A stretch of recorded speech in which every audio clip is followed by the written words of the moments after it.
Back to federal politics and to discuss the week that began with tensions between the PM and his communications minister and ended with debate over Israel. I was joined a short time ago from Melbourne by Josh Frydenberg, Parliamentary Secretary to the Prime Minister, and from Parliament House in Canberra by Andrew Lee, the Shadow Assistant Treasurer. Gentlemen, good evening. Good evening, Emma. Nice to be with you, Emma. Now, the events of the past week with Andrew Bolt and Alan Jones suggesting that Malcolm Turnbull is trying to destabilise Tony Abbott's leadership. Mr Turnbull himself said people might come to the conclusion that this was a coordinated campaign against him. What do you think, Josh Frydenberg, is behind these attacks on Mr Turnbull by the PM's good friends in the media? Well, look, firstly, can I say about Malcolm Turnbull, he's extremely talented, he's extremely passionate and he's extremely experienced. So we're very lucky to have Malcolm Turnbull in our team. And his main job, his main focus is about fixing up Labor's mess that they left with the NBN. Can I steer you back to the question, sorry, Sure. because as you both know, we run out of time pretty quickly on these forums. So let me steer you back. Malcolm Turnbull himself wouldn't discount the fact it could have been a coordinated campaign against him. What do you think? Of course not. There's no coordinated campaign, and in fact there's no serious issue about the leadership here. And Malcolm, I thought, handled himself very well on the Alan Jones interview as well as on the 7:30 report. But what do you think's behind it? What do I think's behind it? I think, people in the media particularly like to egg these things on, and they really are a distraction, just like, Emma, the debates about winks and dancing and cigars and attacks on family members. They're all distractions from the main game. Andrew Lee, what do you think? Emma, I think there's a real battle going on for the soul of the Liberal Party at the moment, and that's between the two traditions which have animated the Liberal Party in the past, conservatism and small L liberalism. Tony Abbott's described himself in the past as the love child of John Howard and Bronwyn Bishop, and that statement reflects the fact that he sees himself firmly in the capital C Conservative mould. And so you've had the Liberal Party in recent years walk away from markets, moving away from the idea of using markets to tackle climate change, recently knocking back a foreign investment bid, increasingly becoming sceptical of markets in other areas. Malcolm Turnbull's the heir to that small L Liberal tradition.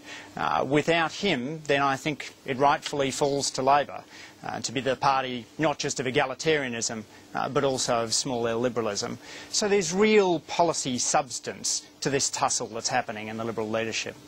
Josh Frydenberg, Malcolm Turnbull told the 7:30 program last night that in the right circumstances there might be an opportunity for him to be leader again. What might those circumstances be?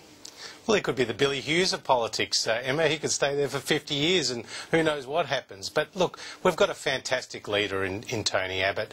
Let's not forget when he came to power just last year, Labor got the lowest primary vote in 100 years and he saw off 3 prime ministers effectively. It was an incredible effort, and now he's governing very strongly, and we are trying to fix up Labor's mess. Labor's $667 billion worth of debt, their great debacles over things like the NBN, their carbon tax and their mining tax. You're moving away from my question again, and I don't think I'm going to allow it in this forum.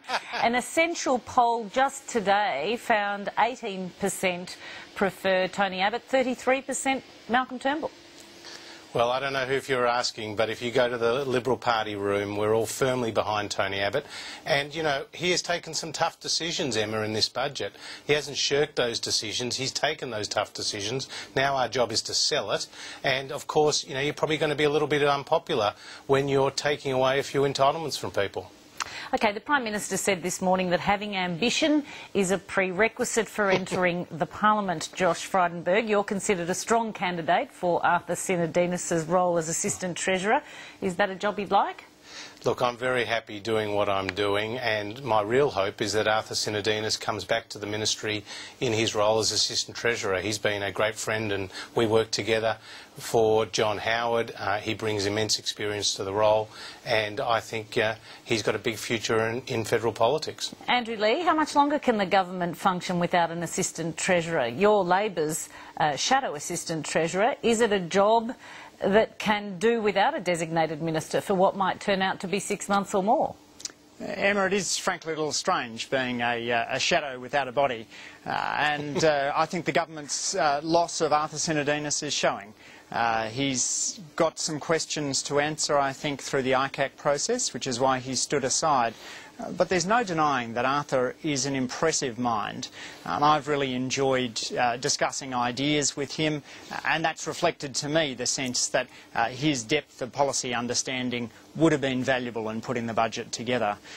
I think one of the reasons that this is the most unpopular budget since polling began is because it doesn't reduce the deficit. The deficit is higher now than it was when the government came to office, and it redistributes resources so strongly from the least well-off to the most well-off. After a generation of rising inequality, Australia needs a budget like this, like a hole in the head. This is a budget that... Now you've steered right away from my original question, such that I forgot what it was, which was... You asked me about the loss of Arthur Sinodinos, and I believe that Arthur's values would have prevented some of the worst excesses of this budget.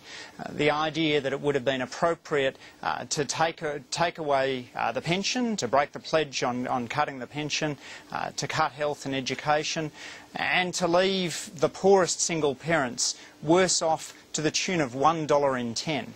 That's a massive hit to the most vulnerable, while at the same time the government are putting in place $50,000 parental leave scheme for the most affluent. Well, let me pick you up on some of that, Andrew Lee, because welfare groups have in particular come out this week with a stinging attack against the budget, specifically the decision to deny people under 30 the dole for 6 months. But you are an economist. Surely being in a job or training are the best alternatives for a young person. Oh, they absolutely are, Emma. You're dead right on that. And I think programs like Youth Connections can make a real difference. What's got less evidence backing it is a program like Work for the Dole, shown by the only independent evaluation that's been done, commissioned by Tony Abbott, to increase joblessness. I don't think there's any evidence that that joblessness is a personal failing. If you believe that, you think the Great Depression was a great sort of outpouring of lassitude. The reason that unemployment is twice the national average in, say, northwest Tasmania, where I was recently, is because of structural differences in that economy. And so you don't want to punish 20-somethings who are finding it really tough to look for a job in Devonport by telling them that they have to sleep in a car or on the streets for 6 months before they can get access to unemployment benefits. We're a better country than that. Emma, can I just correct a couple of things that Andrew said there, which are completely wrong. Today's budget deficit is $49.9 billion. It actually falls to just $2.8 billion in 2017-2018. If we're allowed to pass our budget measures, we'll reduce Labor's debt by nearly $300 billion over the next 10 years. That's saving $16 billion a year in interest. So it's fine for Andrew Lee to wax lyrical about the history of the Liberal Party, but at least he should know the budget numbers a bit better than he's just indicated. Well, Emma, the numbers that Josh has just given you there compare Joe 2013 with Joe 2014. They compare Treasurer Hockey's first budget update with his budget. That's not the fair comparison. As Scott Morrison made clear in question time this week, as Peter Costello made clear under the Charter of Budget Honesty, the baseline when a government takes office is the pre-election economic and fiscal outlook. Compared to that, the deficit is bigger, not smaller. Do you concede that, Josh Frydenberg? Absolutely not. I mean, look, Andrew Lee... But under the Charter of Budget Honesty, that's why we had the so-called PFO document.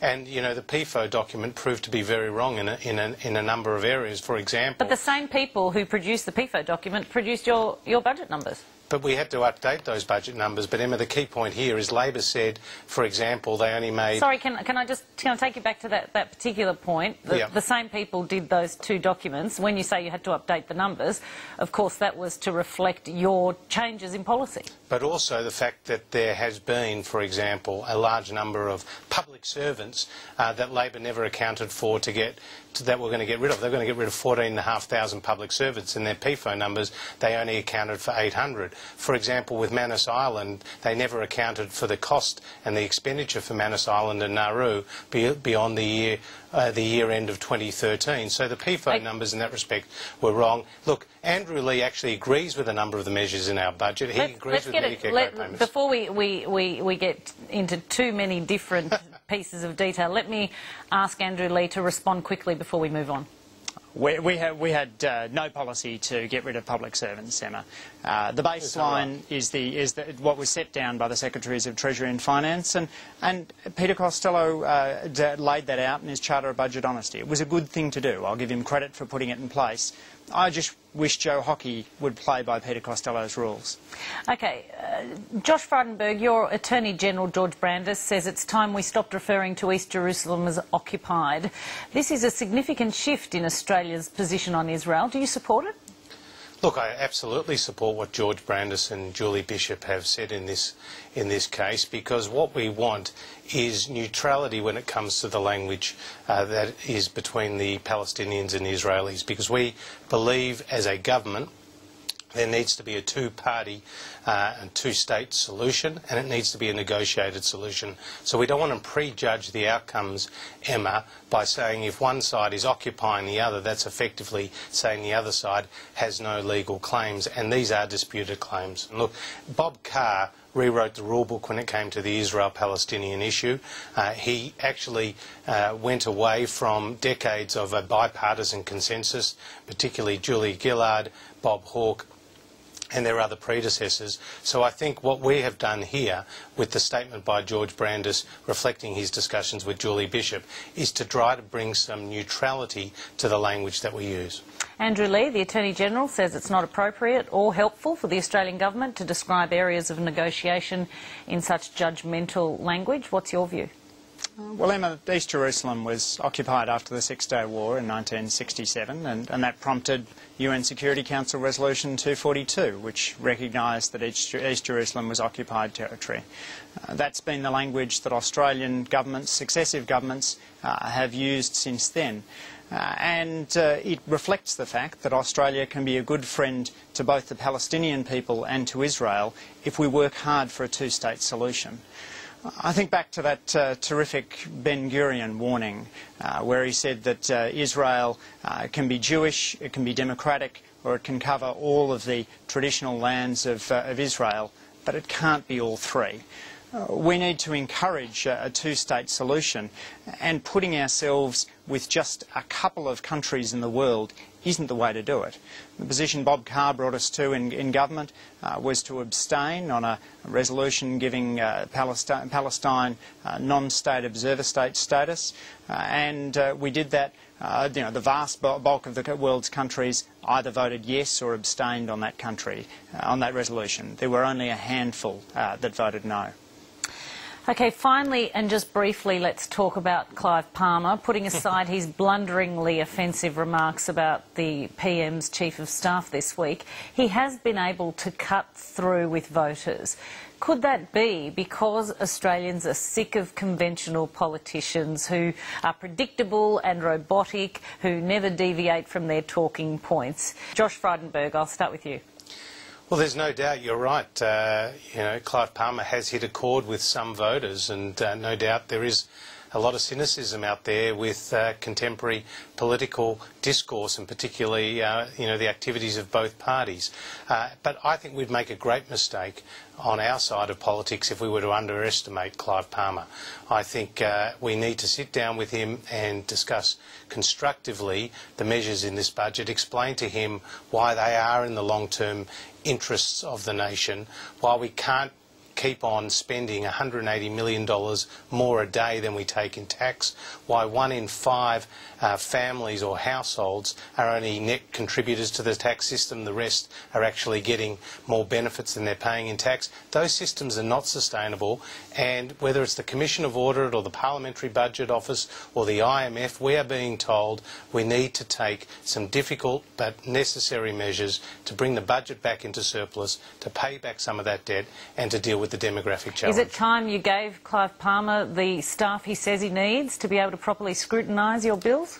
Well, look, I believe that he does have the staff already to properly scrutinise those bills. But the sticking point is here, he won't talk to you unless you give him more staff. Why don't you just give him the staff he wants? Well, that's not a decision for me, Emma. Well, what do you think? Well, I mean, look, I do think he's already got a lot of staff, and the question is, where do you go next? I mean, if he gets another 5 staff, then does he ask for 10? What does he want to bring in extra advisors on top of that? I mean, who knows where he's going to end? He's got his own personal personal wealth, I'm sure he can afford it. Or shouldn't your side at least be talking to him about that? I'm sure we are, and you know, but the point is, Clive Palmer has said he doesn't want to talk to us. So we would love to sit down and constructively discuss with Clive Palmer what's in our budget. Andrew Leigh, on the matter of Clive Palmer, why do you think he's resonated so well with the community? Clive as a personality is really literally larger than life, and he's juggling an awful lot. He's going to be responsible not just for the electors of Fairfax, but also for leading his party's negotiations with bills going through the Senate. We'll deal with him straight up, just like we'll deal with the Australian people.